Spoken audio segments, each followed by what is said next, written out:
Hello, नमस्कार साथियों। एक बार फिर आप लोगों का स्वागत है मेरे इस यूट्यूब चैनल में। आज के इस वीडियो में हम लोग देखेंगे जीके और जीएस के कुछ महत्वपूर्ण प्रश्नों को। तो आज का पहला प्रश्न है कि निम्नलिखित में से कौन सी नोबेल गैस कहलाती है। तो इसका सही उत्तर होगा हीलियम। हीलियम जो है साथियों वह नोबेल गैस कहलाती है। अगला प्रश्न है प्रश्न नंबर 2। प्रश्न नंबर 2 कह रहा है गुब्बारे में सामान्यतः कौन सी गैस भरी जाती है। हाइड्रोजन, ऑक्सीजन, हीलियम या कार्बन डाइऑक्साइड। तो इसका सही उत्तर होगा कि गुब्बारे में सामान्यतः जो है हीलियम गैस भरी जाती है। ऑप्शन नंबर सी इस प्रश्न का सही उत्तर है। ऑक्सीजन का परमाणु संख्या 8 है, इसे भी याद रखेंगे। वायुमंडल में ऑक्सीजन की मात्रा 21% होती है। अगला प्रश्न है प्रश्न नंबर 3। प्रश्न नंबर 3 कहता है कौन सा तत्व कमरे के तापमान पर द्रव अवस्था में पाया जाता है। ब्रोमीन, आयोडीन, हाइड्रोजन या ऑक्सीजन। इस प्रश्न का सही उत्तर होगा कि कमरे के तापमान पर द्रव अवस्था में ब्रोमीन पाया जाता है। ऑप्शन नंबर ए प्रश्न नंबर 3 का सही उत्तर है। प्रश्न नंबर 4 कह रहा है साथियों, यहाँ आपसे प्रश्न नंबर 4 पूछ रहा है कि फोटोग्राफी में उपयोगी तत्व कौन सा है।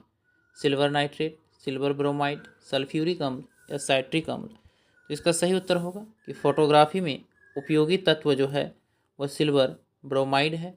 ऑप्शन नंबर बी 4 नंबर प्रश्न का सही उत्तर है। चलते हैं प्रश्न नंबर 5 की ओर। प्रश्न नंबर 5 कह रहा है मीथेन गैस उत्पन्न करने वाला खेत कौन सा है। कपास का खेत, मूंगफली का खेत, धान का खेत या गेहूं का खेत।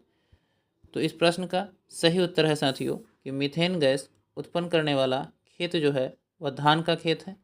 ऑप्शन नंबर सी 5 नंबर प्रश्न का सही उत्तर है।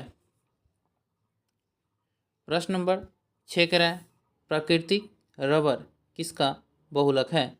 एथिलीन का, आइसोप्रीन का, स्टायरीन का या इनमें से कोई नहीं।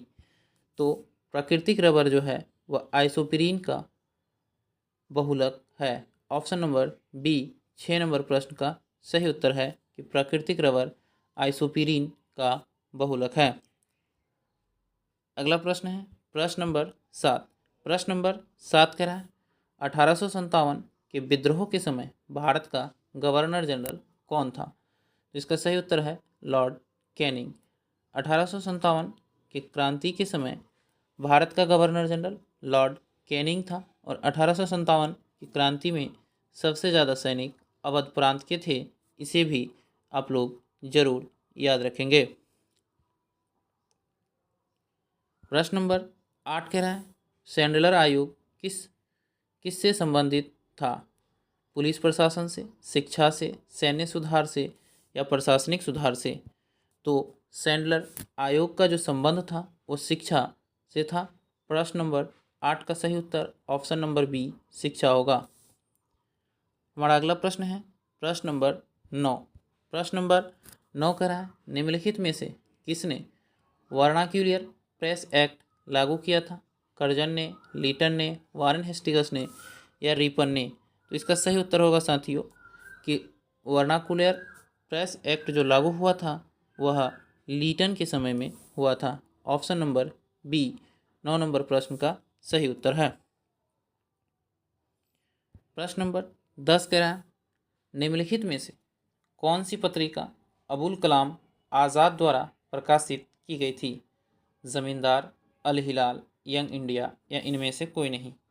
इसका सही उत्तर है साथियों कि अबुल कलाम आज़ाद के द्वारा अल हिलाल नामक पत्रिका जो है प्रकाशित की गई थी। ऑप्शन नंबर बी प्रश्न नंबर 10 का सही उत्तर है और यंग इंडिया महात्मा गांधी के द्वारा प्रकाशित किया गया था। अब प्रश्न नंबर 11 कह रहा है राजा राम मोहन राय द्वारा स्थापित पहली संस्था कौन सी थी। ब्रह्म समाज, आत्मीय समाज, तत्वबोधिनी सभा या इनमें से कोई नहीं।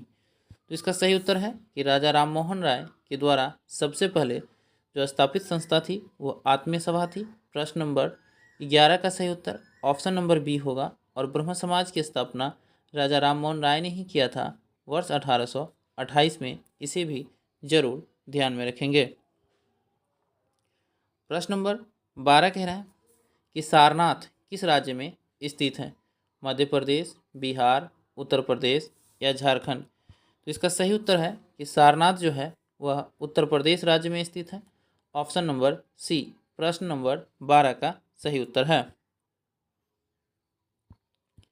प्रश्न नंबर 13 कह रहा है संविधान का अनुच्छेद 1 भारत को किस प्रकार से परिभाषित करता है? यानी आपसे पूछ रहा है कि भारतीय संविधान का अनुच्छेद 1 जो है वह भारत को किस प्रकार से परिभाषित करता है? तो इसका सही उत्तर होगा राज्यों का संघ। ऑप्शन नंबर बी प्रश्न नंबर 13 का सही उत्तर है। प्रश्न नंबर 14 कह रहा है साथियों कि भारतीय संविधान का कौन सा भाग मौलिक अधिकारों से संबंधित है? भाग 1, भाग 2, भाग 3 या भाग 4? तो इसका सही उत्तर होगा कि भारतीय संविधान का भाग 3 जो है वह मौलिक अधिकारों से संबंधित है। 14 नंबर प्रश्न का सही उत्तर होगा ऑप्शन नंबर 3 भाग 3 ऑप्शन नंबर सी। प्रश्न नंबर 15 है साथियों, यहाँ आपसे पूछ रहा है भारत का राष्ट्रीय आय का अनुमान किसके द्वारा तैयार किया जाता है? नीति आयोग के द्वारा, भारतीय रिजर्व बैंक द्वारा, केंद्रीय सांख्यिकी संगठन द्वारा या इनमें से कोई नहीं? तो इसका सही उत्तर है कि भारत का राष्ट्रीय आय का अनुमान जो है केंद्रीय सांख्यिकी संगठन के द्वारा तैयार किया जाता है। ऑप्शन नंबर सी प्रश्न नंबर 15 का सही उत्तर है। प्रश्न नंबर 16 का है सतही जल संसाधन सबसे अधिक किस क्षेत्र में पाए जाते हैं? प्रायद्वीपीय भारत, गंगा के मैदान, उत्तर पूर्वी भारत या सिंधु के मैदान? तो प्रश्न नंबर 16 का सही उत्तर होगा कि सतही जल जो है सबसे अधिक गंगा के मैदान में पाए जाते हैं। ऑप्शन नंबर बी प्रश्न नंबर 16 का सही उत्तर है। प्रश्न नंबर 17 कह रहा है निम्नलिखित में से कौन सी नदी घाटी कोयले के उत्पादन से संबंधित है?